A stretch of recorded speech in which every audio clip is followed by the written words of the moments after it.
한마음교회 성도 여러분 안녕하십니까? 행복하고 즐거운 안식일입니다. 어느덧 이 코로나 사태가 많이 흘러서 내일이면 여러분들과 만나서 대면하는 예배를 드리게 되었습니다.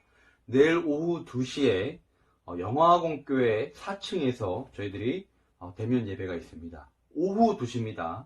아침에 오시면 안 되고요. 오후 2시에 다 같이 모여서 예배를 대예배만 드리도록 하겠습니다. 그래서 내일 오시면 그동안 못 닿았던 이야기들 또한 반가운 얼굴들을 보시면서요 즐겁고 행복한 안식일이 되기를 바랍니다. 오늘 안식일을 시작하는 이 시간 저희들이 하나님을 뵙고 또한 예배를 드리기 위해서 이곳에 방송으로 모이게 되었습니다. 오늘 시작하는 찬미가는 찬미가 326장 부르시고요. 기도는 김영주 목사님께서 기도를 인도해 주시겠습니다. 또한 설교는 김대성 목사님께서 전에 하셨던 이 코로나 사태를 바라보면서 예언서적인 부분에 어떻게 우리가 이해를 해야 되고 재림 신앙을 갖고 있는 우리들이 다니엘서와 요한계시록 통하여 예언을 알고 있는 우리들이 어떻게 해야 되는지를 보는 그런 안식일이 되는 설교를 듣도록 하겠습니다. 자, 감사합니다.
하나님 우리 아버지, 안식일을 맞이하는 첫 시간 주님의 은혜를 풍성히 받을 수 있도록 인도하여 주셨사오니 감사를 드립니다. 주의 말씀을 준비한 목사님께 성령 하나님 크게 역사하여 주셔서 큰 은혜 내려주시고 우리의 예배를 받으사 영광 받아 주시옵소서. 특별히 이번 코로나19로 인하여 어려움을 당하고 있는 주의 백성들을 주님의 이름으로 위로하여 주시고 이 재난을 잘 극복할 수 있도록 힘과 능력과 지혜를 주시옵소서. 이 모든 일을 주관하시는 예수님의 이름으로 간절히 기도드립니다. 아멘.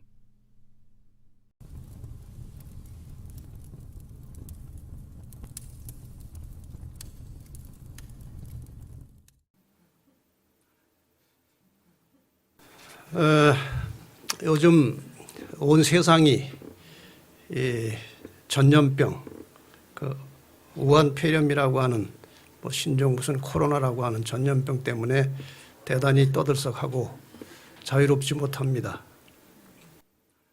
그래서 오늘 이 전염병이라는 것이 과연 무엇이냐, 이게 지구 종말의 징조냐, 이런 주제로 좀 말씀을 드리겠습니다.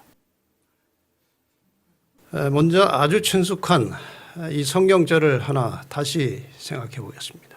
예수님께서 친히 하신 말씀입니다. 너희는 마음에 근심하지 말라. 하나님을 믿으니 또 나를 믿으라. 내 아버지 집에 거할 것이 많도다. 그렇지 않으면 너에게 일렀으리라. 내가 너희를 위하여 처소를 예비하러 가노니 가서 너희를 위하여 처소를 예비하면 내가 다시 와서 너희를 내게로 영접하여 나 있는 곳에 너희도 있게 하리라. 왜 새삼스럽게 이 말씀을 제가 꺼냈을까요? 그 전에 저는 이 성경절을 가지고 설명할 때마다 내가 다시 와서를 강조했습니다. 언제나 거의 변함없이 이 성경절을 가지고 설교할 때는 내가 다시 와서라고 하는 예수님의 재림에 관해서 강조해서 설교를 했습니다. 근데 지금은 제가 노란색으로 표시한 게 오늘 드리고 싶은 말씀이에요.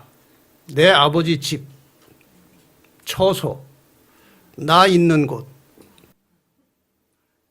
지금 우리가 살고 있는 지구는 너무나 살기에 힘들고 부적합한 환경이 되어버렸습니다. 먼지에, 전염병에, 더 문제는 부패한 인간들의 마음. 이러한 모든 우리의 상황이 도무지 이 지구에서 우리가 살 수 없을 만큼 이 지구는 거의 폐허가 되었습니다. 그래서 이 성경절을 읽다 보니까 내 아버지 집 생각이 나는 것입니다.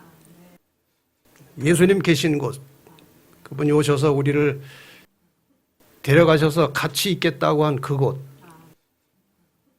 오늘 이 험한 세상을 조금 살펴보면서 다시 한번 하늘집을 사모하게 되는 그런 시간이 되기를 바랍니다. 어느 통계에 보니까 인류 멸망 10가지 원인에 대해서 이렇게 통계를 냈습니다. 통계마다 좀 다릅니다만 제가 지금 소개하려고 하는 통계는 이렇게 10가지 원인이 나와 있습니다. 10번째는 핵전쟁이 나면은 인류는 멸망한다는 겁니다. 9번째는 감마선 폭발. 이게 참 무서운 것 같습니다. 제가 일일이 다 한번 설명드릴 시간이 없고 드릴 필요도 없습니다만. 8번째는 인공지능이 발달해가지고 이 인공지능을 가진 기계들이 인간들을 망가뜨릴 거라는 거예요. 상담도 이 지능 앞에 가서 할 거래요, 앞으로. 인생 상담을. 그 다음에 이산화탄소, 많은 차들이 공장에서 뿜어 나오는 탄소. 그 다음에 기후변화, 물론 영향이 있죠, 서로 간에. 환경오염, 그 다음에 소행성 충돌, 이런 등등에 의해서 지구가 망할 것이다. 이건 또 특이합니다. 꿀벌이 지금 하는 일이 엄청난가 봐요. 그러니까 종을 퍼뜨리고 번식하게 하고 하는 것들이에요. 이게 멸종되면 인류 역사는 끝난다는 겁니다. 그 다음에 전염병이에요. 그만큼 무서운 것입니다, 전염병이. 근데 1번이 뭘까요? 무엇으로 인류가 멸망할까요? 근데 이 답을, 이걸 어떻게 이 사람이 조사했는지 모르겠어요. 답이 없어요. 아무도 모르는 시나리오에 의해서 끝날 거라는 거예요. 근데 우리는 알죠. 뭔 거예요? 재림이에요. 이것이 끝입니다. 이것이 끝이에요. 재림에 대해서 조금 생각해 보십시다. 이 지구상에는 두 개의 큰 심판이 임하게 되어 있습니다. 하나는 지나갔고 하나가 남았습니다. 이 두 심판의 의미를 도표로 잠깐 설명을 하려고 합니다. 창조 이후에 인간이 타락했습니다. 타락한 직후에 인간은 계속해서 급속도로 더 깊이 타락을 해서 하나님께서 더 이상 방치할 수 없는 상태가 되었을 때에 물로 한번 세상을 심판하셨습니다. 그리고 노아의 가족들을 이리에 끌어올리셔서 새 출발했습니다. 이 노아의 가족들을 이제 우리가 어느 선상에 놓고 볼 것이냐. 인간이 타락하자마자 그렇게 악하지 않았잖아요. 아담과 하와가 그렇게 악하지 않았잖아요.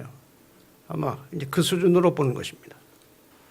노아 가족 이후의 세계는 다시 타락을 거듭해서 지금까지 좋아질 때도 있었고 또 더 타락했고 이렇게 올라갔다 내려갔다 하면서 이 세상 역사는 지금 다시 바닥으로 내려왔습니다. 이 심판은 이렇게 이제 다시 인간의 죄가 극도로 부패하고 타락했을 때 두 번째 심판은 물심판이 아니고 불심판입니다. 이 심판이 기다리고 있습니다. 이 심판에서 벗어날 사람들을 우리는 남은 자손이라고 합니다. 이 불심판은 받을 정도면 노아의 때와 같다 그랬죠. 그래서 이 불심판의 상황은 노아의 때와 같은 것입니다. 홍수 심판과 같은 선상에서 볼 수 있죠. 자, 여기서 이제 불심판에서 벗어난 사람들을 우리는 남은 자손이라고 합니다. 이렇게 해서 이제 구원으로 이끌림을 받는 사람들의 상태는 이렇게 해서 불심판을 피해서 예수의 재림을 통해서 구원받은 사람의 상태는 창조되었을 때의 아담과 하와의 수준과 같아진 것입니다. 회복된 것입니다. 이 두 심판에 있어서 끄트머리를 한번 잘 보시기 바랍니다. 홍수 심판 직전과 불심판 직전의 상태는 똑같습니다. 극도의 타락입니다. 더 이상 타락할 수 없는 상태까지 타락한 때가 되면 심판이 오는 겁니다. 이 심판의 굉장히 중요한 목적은 악인을 멸망시키는 것이 아니고 의인을 구원하셔야 되는데 의인을 구원하시고 나면 악인은 의인과 하나님과 같이 공존할 수 없습니다. 그래서 하나님께서 인간을 구원하시고 의인들과 함께 사시는 환경을 만들려면 죄인은 없어야 됩니다. 그래서 불가피하게 죄인은 하나님께서 참 마음은 아프시지만 인간을 구원하시는 약속을 지키셔야 하기 때문에 그것을 성취하는 차원에서 죄인은 망하는 것입니다.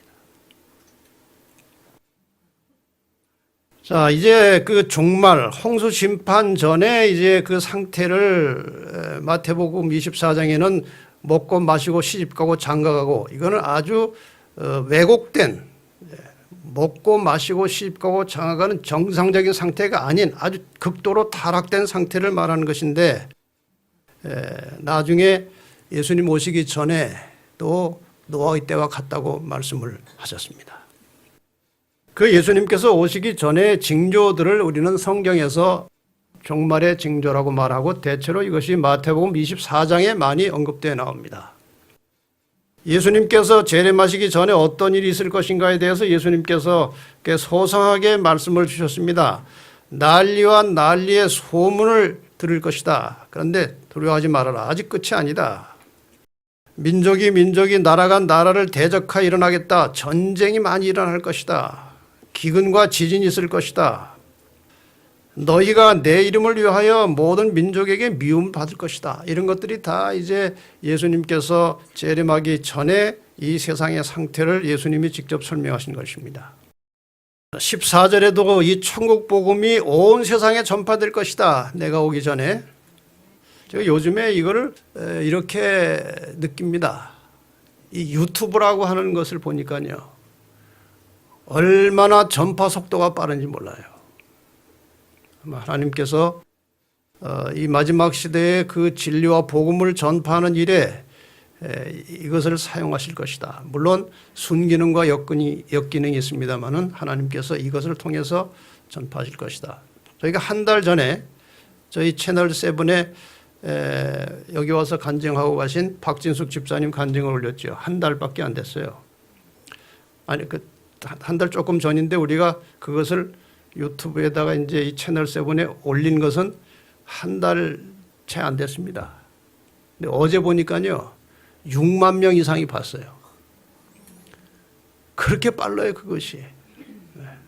그래서 지금 채널 7에다가 이 마지막 시대에 하나님의 백성들이 꼭 들어야 할 메시지를 지금 저희가 차곡차곡 쌓고 있습니다. 때가 되면 하나님께서 문을 열어주셔서 구원받아야 할 수많은 영혼들이 그 속에 들어가서 진리를 깨닫고 구원받을 것이라고 저는 확신합니다. 하나님께서 일하실 것입니다.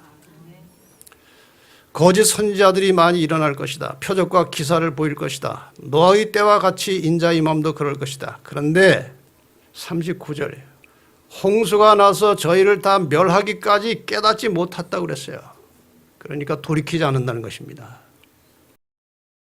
누가복음 21장에도 또 이런 말씀이 나옵니다. 이건 조금 다른 번역으로 제가 봤습니다. 곳곳에 큰 지진과 기근과 전염병이 발생할 것이다. 이게 종말의 징조죠. 구역 성경에는 온역이라고 되어 있는데 전염병입니다. 전염병이 있게 될 것이다. 마지막 사건들이라고 하는 책에 보면 기근이 많아질 것이다. 전염병으로 수천 명의 사람들이 생명을 잃을 것이다. 이렇게 되어 있어요. 마지막 주님께서 오시기 전에 이러한 일들이 일어날 것이라고 되어 있습니다. 그 다음에 다른 페이지에 보면은 지구 역사의 마지막 장면 중 하나로 전쟁이 일어날 것이다. 전염병과 재앙과 기근이 있을 것이다. 대양의 물들이 경계를 넘어서 흘러 넘칠 것이다. 여러분, 이 바다의 물이요, 정말 신기하게도 경계가 있어서 넘어오지 않았습니다. 희한하게. 그렇죠?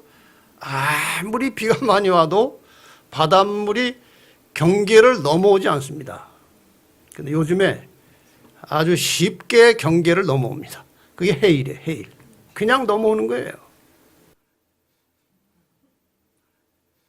자, 지금 뭐 이런저런 성경절을 제가 종합해서 이제 징조들을 한번 쭉 정리해 보니까 많기는 많습니다. 이건 다른 것까지 제가 다 통합해 본 것입니다. 기근, 홍수, 도덕적인 타락, 종교 통합, 전쟁, 복음 전파, 불법, 거짓 선지자, 공해, 자유 탄압, 지진, 화산 폭발, 해일, 전염병 이런 것들이 다 지구가 이제 다 됐다는 것입니다. 역사는 거의 끝나고 있다는 것을 우리에게 큰 소리로 전해주는 메시지가 이런 것들이에요. 예수님의 재림이 임박했음을 알리는 이 수많은 징조들이 지금 세계 도처에서 일어나고 있습니다. 그러나 대부분의 사람들은 깨닫지 못하고 있고 깨달아도 삶이 바뀌지 않습니다. 그냥 그대로 삽니다. 깨달아도. 자, 이제 조금 구체적으로 몇 가지만 제가 가지고 좀 깊이 설명을 하겠습니다. 그 중에 하나가 화재입니다. 화재. 여러분이 작년에 아마 뉴스를 통해서 자주 많이 보셨고 들으셨을 것입니다. 화재가 왜 그렇게 많이 일어나는지 모릅니다. 그런데 이 마지막 사건들 책에 있습니다. 뜻하지 않은 화재가 발생할 것이다. 어떠한 인간의 노력으로도 이 불을 끄지 못할 것이다. 지금 화재가요, 이상하게 많이 일어납니다. 계속해서 화재와 홍수, 지진, 땅속 깊은 곳으로부터의 폭발, 육지와 해상에서의 재난 등은 이런 것들이 일어나는 것은 하나님의 영께서 항상 사람들과 함께 다투지 않으실 것이라는 경고다. 이 말이 참 아주 의미심장합니다. 지금 성령께서 이 죄악에 빠져들어가는 인간들의 양심과 마음속에 계속해서 호소하십니다. 돌이키라고, 돌아오라고 호소하십니다. 그런데 이러한 징조들이 지금 현저하게 일어나고 있는 것은 이제 더 이상 하지 않겠다는 것입니다. 다시 말하면 성령이 떠나는 것입니다. 성령이 떠나버리면 이 세상은 끝납니다. 지금 계시록에 표현된 대로 하면은 네 천사가 이 사방에 네 바람을 붙들고 있기 때문에 이 세상이 그런 대로 유지가 되는데 성령이 거두어지는 순간에 바람을 놔버립니다. 그러면 끝납니다. 제가 꽤 오래전에 서울중앙교회에서 목회할 때 설교한 제목 중에 하나가 재앙의 방울들이라는 제목으로 설교한 적이 있어요. 재앙의 방울들. 지금 서서히 이게 놓으니까 말이에요. 방울이 떨어지는 게 방울이. 이게 지금 이 모양입니다. 이런 전염병 여러 가지 이런 재난들이 해일 같은 것들이 마지막 큰 재앙과 재난의 방울이 지금 떨어지기 시작하는 거예요. 저는 그렇게 봅니다. 자, 작년에 일어났던 화재 잠깐 좀 봅시다. 호주에서 산불이 일어나서 몇 달 동안 못 끄고 퍼져가고 있었어요.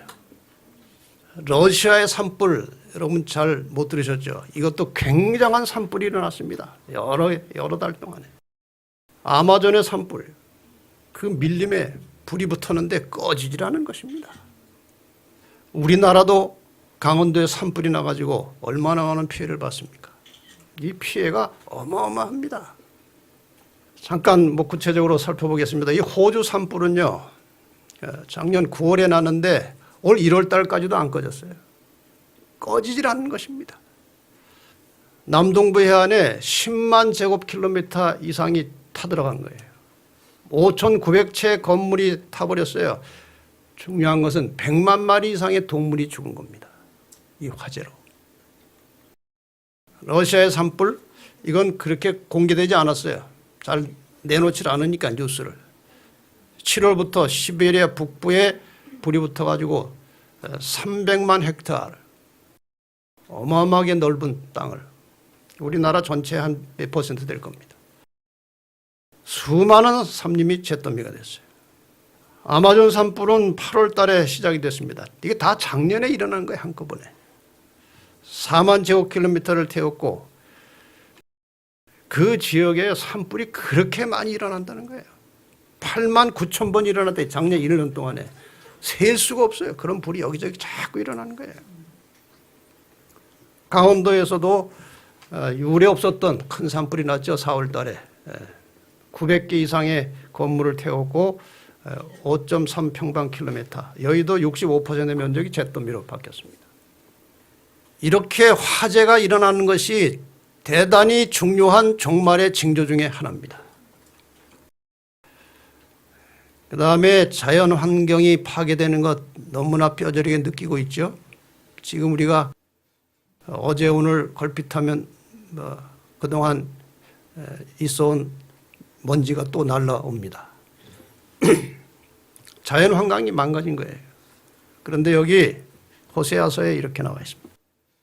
이스라엘 자손들아, 여호와의 말씀을 들으라. 여호와께서 이 땅 거민과 쟁변하시나니 이 땅에는 진실도 없고 인애도 없고 하나님을 아는 지식도 없고 오직 저주와 사위와 살인과 투절과 간음뿐이요. 강포하여 피가 피를 뒤대임이라. 그러므로 이 땅이 슬퍼하며 무릇 거기 거하는 자와 들짐승과 공중에 나는 새가 다 쇠잔할 것이요 바다의 고기도 없어지더라. 이 마지막 때에 이 자연 환경이 파괴되면서 들짐승과 새와 고기까지 이제 피해를 본다는 것입니다. 로마서 8장 22절에 보면은 우리는 지금까지 모든 피조물들이 함께 신음하며 고통당하는 것을 알고 있습니다.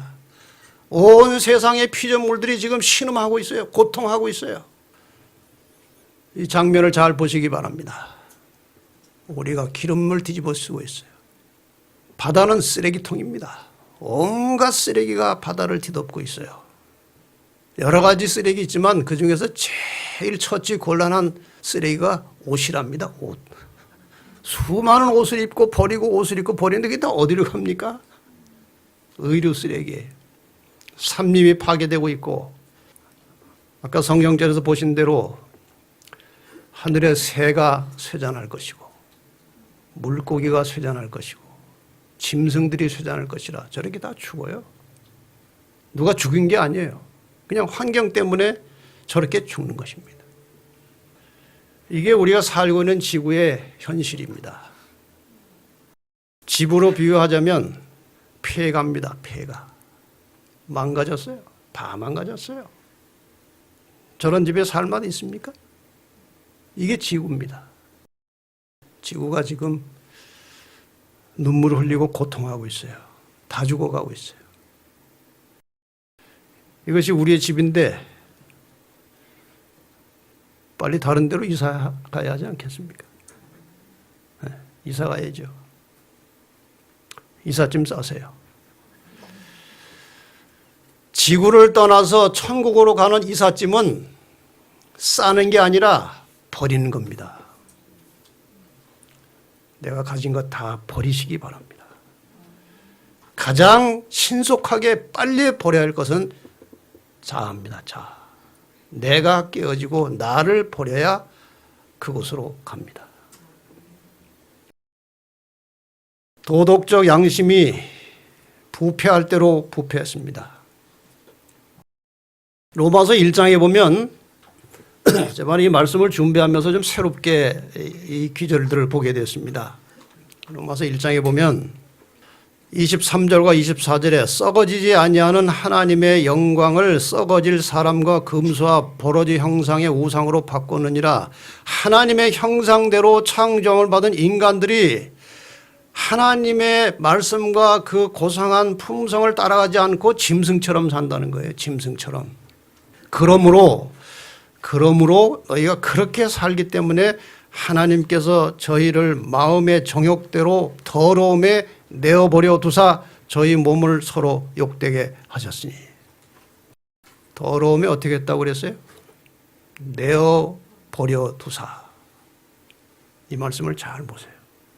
그 다음에 다시 25절 26절입니다.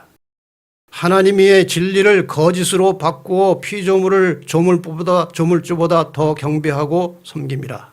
이를 인하여 하나님의 진리를 제대로 가르치지 않는 것입니다. 왜곡되게 틀어서 인간의 사정에 맞추어서 변질시켜서 진리를 가르치는 것입니다.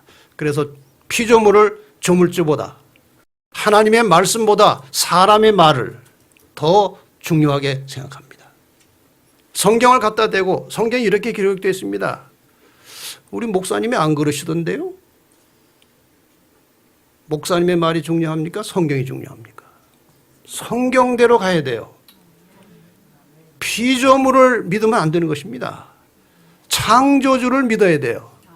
그래서 이렇게 진리를 바꾸어서 조물주보다 피조물을 섬기기 때문에 이를 인하여 하나님께서 저희를 부끄러운 욕심에 내어버려 두셨으니. 여기 내버렸다는 말이 또 나오죠.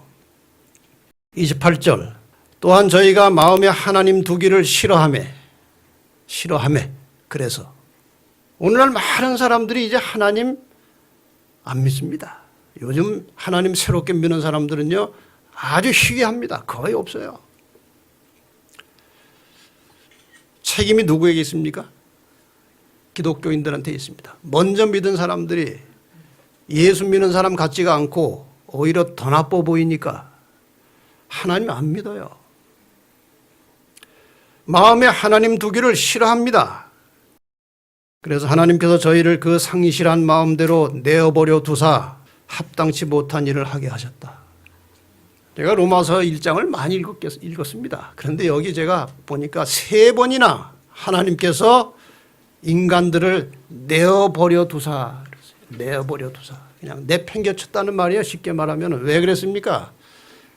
해도 안 되니까 포기하시는 겁니다. 그 결과로 나타나는 죄악.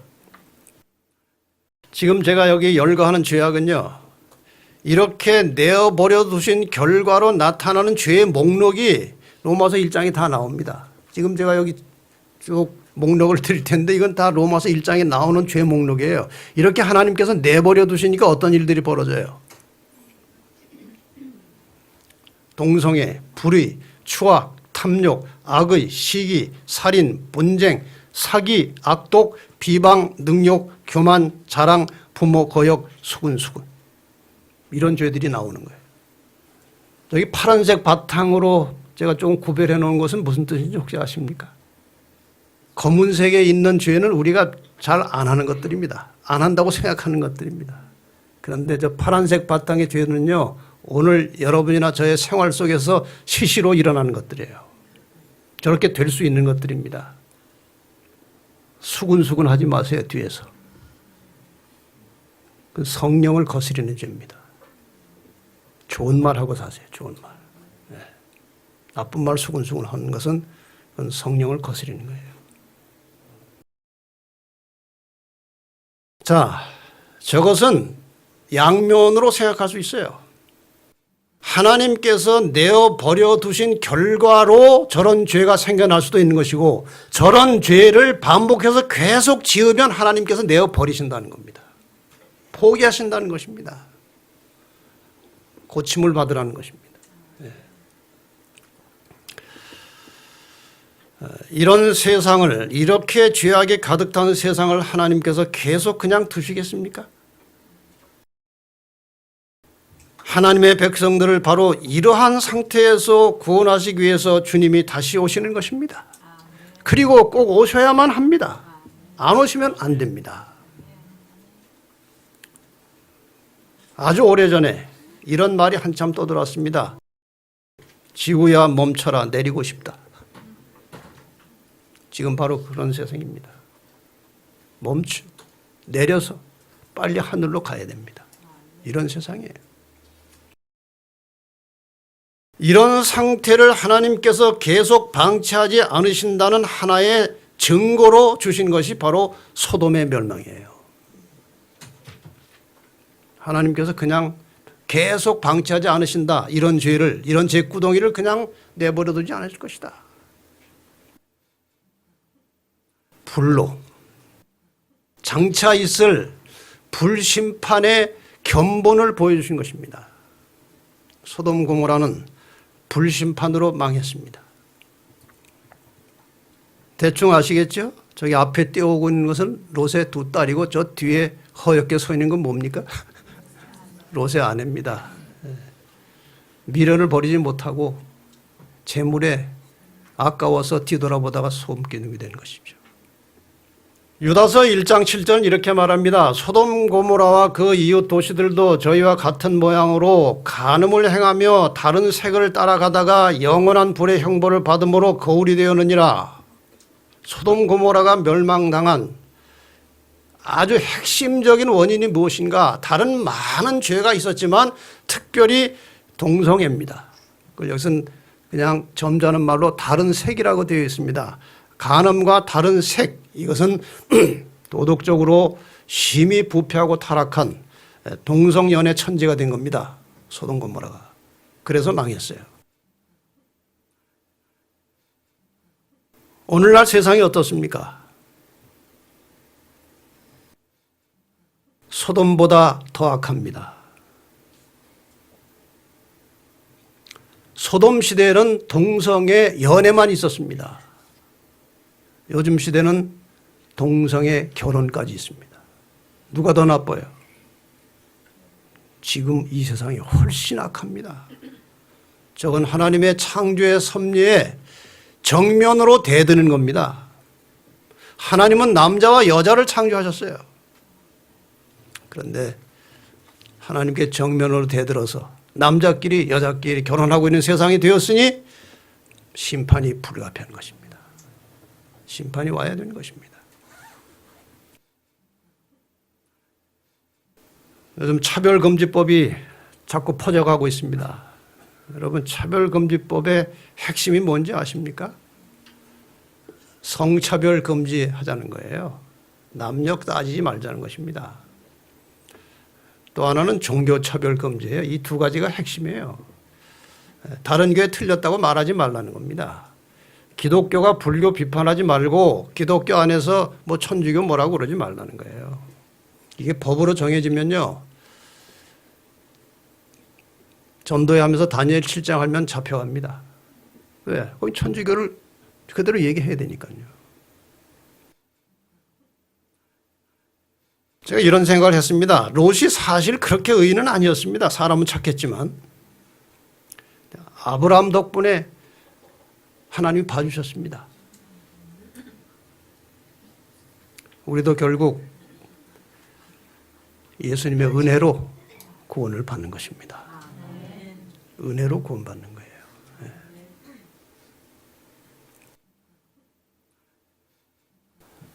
사단칠정이라는 말 들어보셨죠? 사단칠정이라는 것은 인간이 가지고 있는 이 본성과 감정을, 본성을 4개로, 감정을 7개로 표현한 것입니다. 이 사단은 맹자가 이제 설명해 놓은 것인데 이런 거죠. 측은지심, 남의 불행을 보고 불쌍하게 생각하는 마음. 수호지심, 자기의 잘못을 부끄러워하고 악을 미워하는 마음. 사양지심, 겸손하고 양보하는 마음. 시비지심, 옳고 그른 것을 분별하는 마음. 이것이 원래 하나님께서 인간에게 부여하신 양심이에요. 근데 이것이에요. 지금 다 망가져 버렸습니다. 다 망가졌어요. 양심이 없어요. 거짓말을 하고 그것이 분명함에도 불구하고 아니라고 우기는 겁니다. 불법을 하고도 불법이 아니라고 우기는 겁니다. 이게 오늘날 이 세상의 상태입니다. 다 무너져 버렸어요. 일본의 시카구지 안구라고 하는 사람이 아주 소설가고 아주 유명한 평론가인데 타락론이라는 책을 썼는데 여기 이런 말이 있어요. 사회적 위기는 집단적 타락 증후군에서 온다. 이게 무슨 말인가요? 정치, 사회, 지도층의 사람들이 저지르는 부정을 보고 내가 하는 부정을 합리화하는 것입니다. 그래서 집단적으로 양심이 마비되어가는 증상이에요. 타락과 질서가 파괴되고 무법이 판치는 그런 세상이 되어버렸습니다. 가치관이 없어요. 요즘 아이들 보면요. 가치관이 없어요.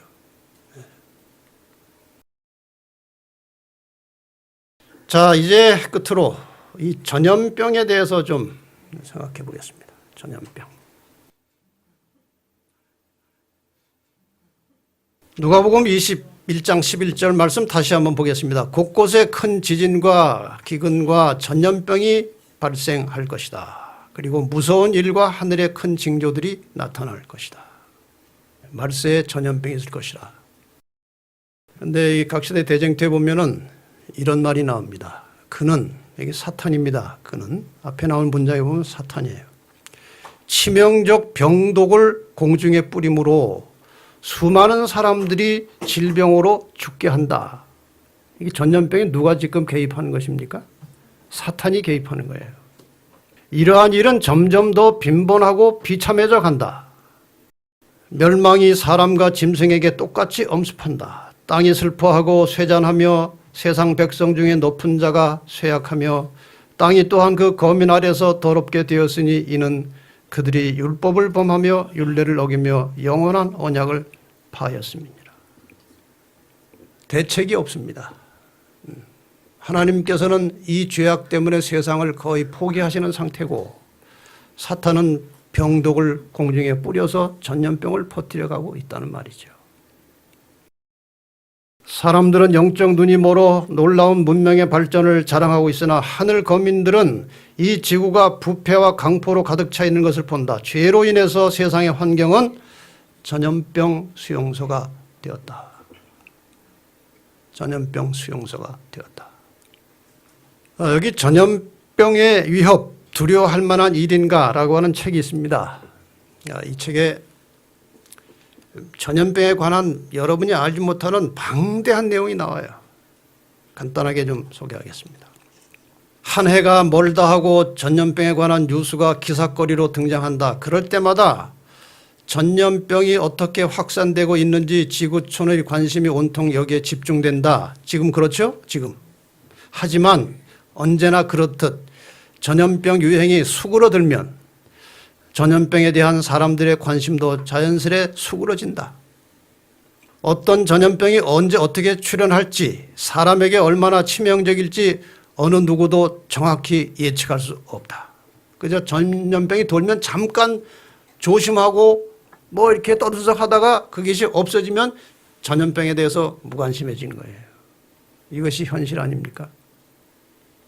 광우병, 사스, 조류, 인플루엔자 같은 전염병들이 신문지상에 등장할 때마다 그저 재수 없는 수백 명 정도가 전염병에 걸려 목숨을 잃었다고 치부해버리고 만다. 그러나 이런 것들은 빙산의 일각에 불과하다. 지구촌 어디에선가 매일 약 5만 명이 전염병으로 목숨을 잃는다는 사실에 대해서는 언론에서조차 침묵한다. 여러분, 지금 우리가 신문상에 나오는 것만 전염병이 아니고 실제로 이 지구촌 구석구석에 수많은 사람들이 그 지역에서 발생하는 전염병으로 죽고 있는데 하루에 5만 명이 전염병으로 죽는다는 겁니다. 이상하지 않습니까? 지금 우리나라에서 만약에 지금 이 우한 폐렴으로 한 사람이 죽었다면 신문에 크게 날 겁니다. 그런데요, 5만 명이 하루에 전염병으로 죽고 있어요. 가정과 건강이라는 책에 이런 언급이 나옵니다. 청결하기를 게을리하면 질병을 일으킨다. 깨끗하게 살라는 거예요. 병은 원인 없이는 오지 않는다. 극심한 전염병, 열병들이 완전히 위생적이라고 생각되던 촌락과 도시에서 발생하여 죽음과 신체 조직의 파괴를 가져온다. 뭐 서울 꽤 깨끗해 보이지만 실상이 그렇지 않다는 거예요. 구석구석 병균을 일으켜내는 불결한 것이 있다는 겁니다. 더 나가서 어떤 동물들은 도살장에 끌려갈 때 무자비한 취급을 받는다. 그들은 글자 그대로 고문을 당하며 극도로 고통스러운 많은 시간을 견딘 후에 도살당한다. 심지어 돼지가 역병에 걸려 있는 동안에라도 팔리기 위하여 준비되고 있다. 그러니까 돼지가 지금 무슨 이상한 병에 걸려가지고 죽어가는데 이런 것들을 팔아먹는다는 것입니다. 도살장으로. 그거를 죽여서 고기로 팔고 그 고기를 사람들이 사서 먹는 거예요. 그러므로 그것들에 중독된 고기가 뭘 퍼뜨려요? 전염병을 퍼뜨리면 많은 사망자가 생긴다. 여러분, 말세에 우리가 건강하게 살려면 먹는 것을 조심해야 됩니다.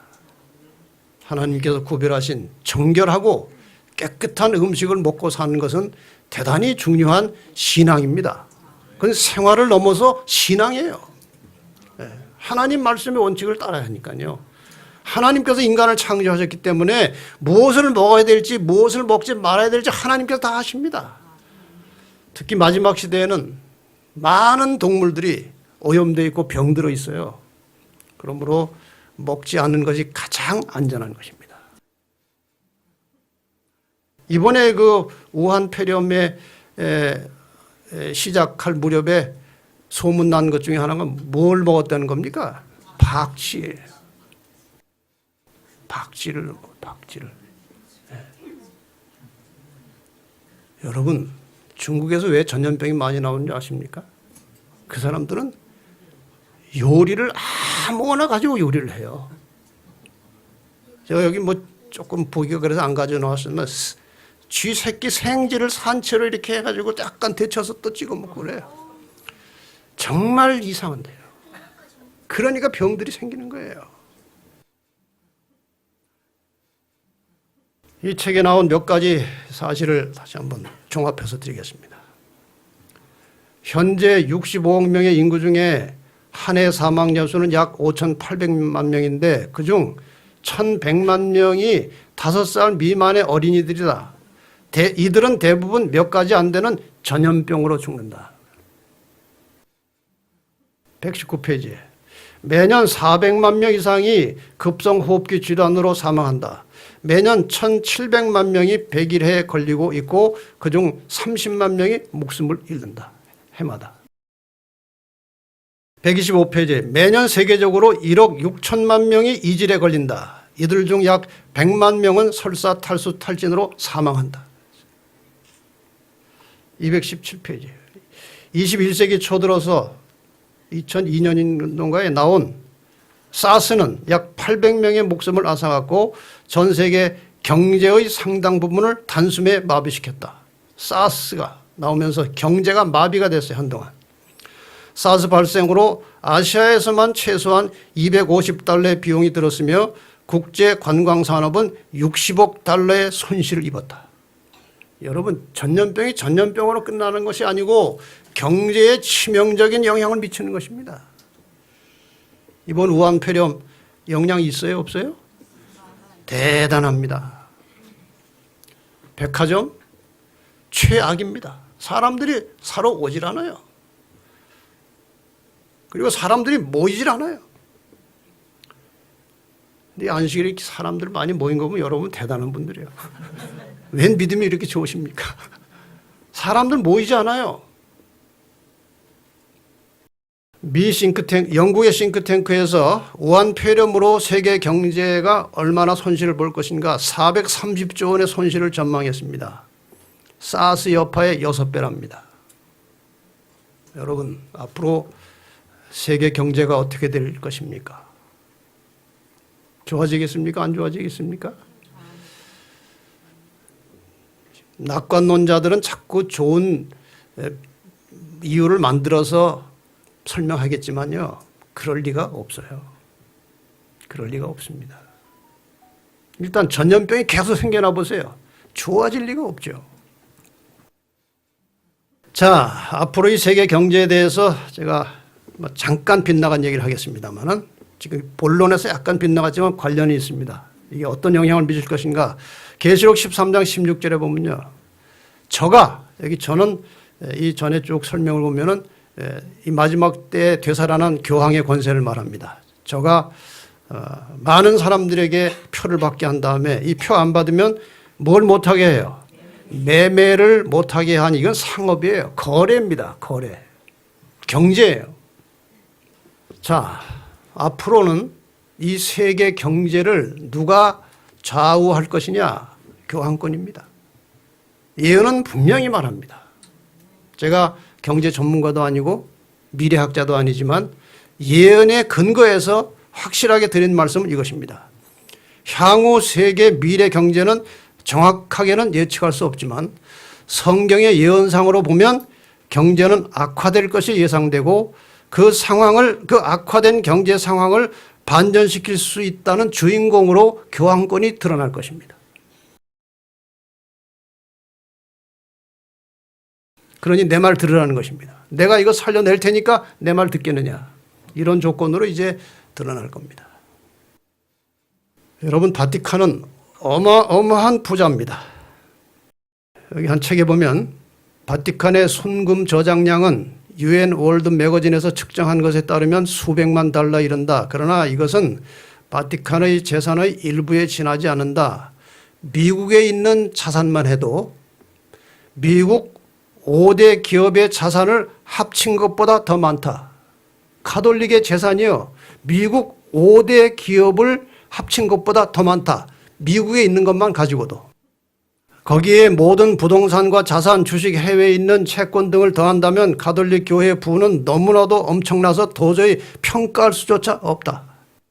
가톨릭 교회는 현존하는 가장 큰 재정적 권세를 가진 부의 축적자이며 자산 소유자이다.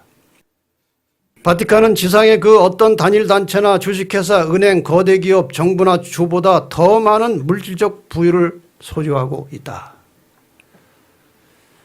이 The Vatican Billions라는 책에도 이런 비슷한 내용들이 나옵니다. 바티칸은 어마어마한 계산하고 상상할 수 없는 부를 가지고 있다는 것입니다. 미국의 현재 의료 관련 대부분의 돈은 가톨릭의 돈을 빌려 쓴다는 겁니다. 제가 정확한 근거를 가지고 드리는 말씀이에요. 이렇게 전염병이 미치는 영향이 막대한 것입니다. 그냥 전염병 자체로 끝나는 게 아니에요. 무서운 겁니다. 한 가지만 더 전염병에 관련해서 설명을 드리자면 후항생제 시대라는 것이 있습니다. 후항생제 시대. 이게 뭡니까? 사람들이 지금 전염병 퇴치를 위해서 항생제를 개발해 와서 이것을 가지고 이제 전염병을 약간씩 고칩니다. 멈추게 하고. 그러니까 항생제를 만들어서 새로 나오는 세균과 전쟁을 하고 있다는 말이죠. 지금까지는 사람들이 우세했고 어느 정도 치료가 가능했습니다. 그런데 최근에는 항생제 효과가 약해지거나 효력이 점점 없어진다는 말이죠. 슈퍼박테리아가 출현했다는 것인데 이것은 항생제를 이기는 세균이에요. 항생제로 제어되지 않는 세균이 나온 겁니다. 슈퍼박테리아. 사람들은 이 슈퍼박테리아에 대해서는 속수무책입니다. 항생제가 듣질 않으니까요. 더 나아가서 이 세균이 발생하는 속도가 항생제를 개발하는 속도보다 더 빠른 거예요. 새로운 전염병은 자꾸 나오는데 거기에 따르는 항생제 개발은 시간이 오래 걸리고 못 따라가는 겁니다. 더 나아가서 이 세균이 발생해서 전파되는 경로나 양상 파악이 불가합니다. 왜? 너무나 신속하게 퍼져가기 때문에, 비행기 때문에요. 막을 수가 없어요. 후항생제 시대라는 것은 항생제가 없었던 아주 무기력한 시대처럼 된다는 것입니다. 있으나 마나한 항생제. 그래서 전염병은 사람이 정복할 수 없는 말세 재앙입니다.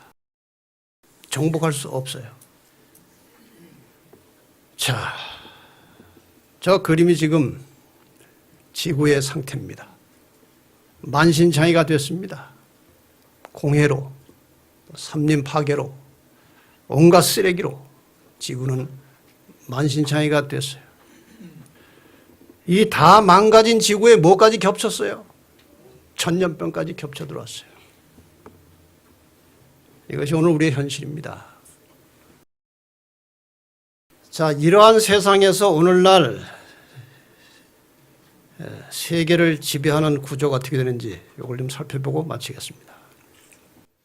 이 지구상이 이렇게 망가진 데는 자연적인 것도 있지만 대부분 인위적이고 인간들이 망가뜨린 것입니다.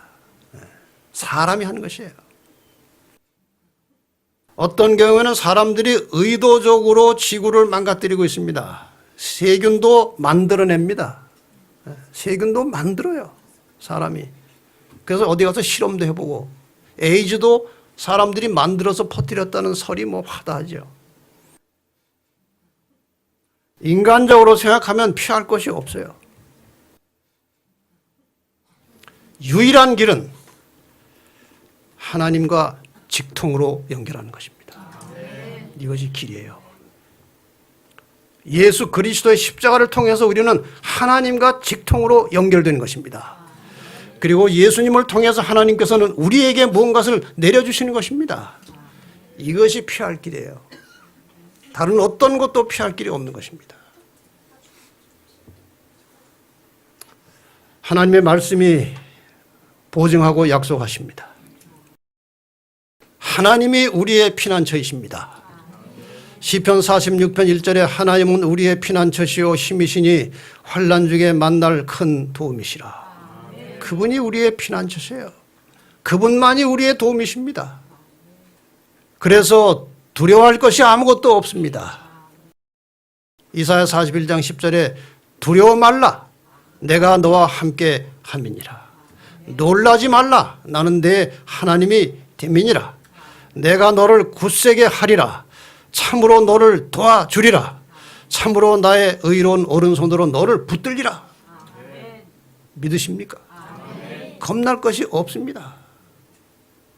하나님이 우리를 돕겠다고 하시는데요. 마침내 하나님이 우리를 구원하십니다.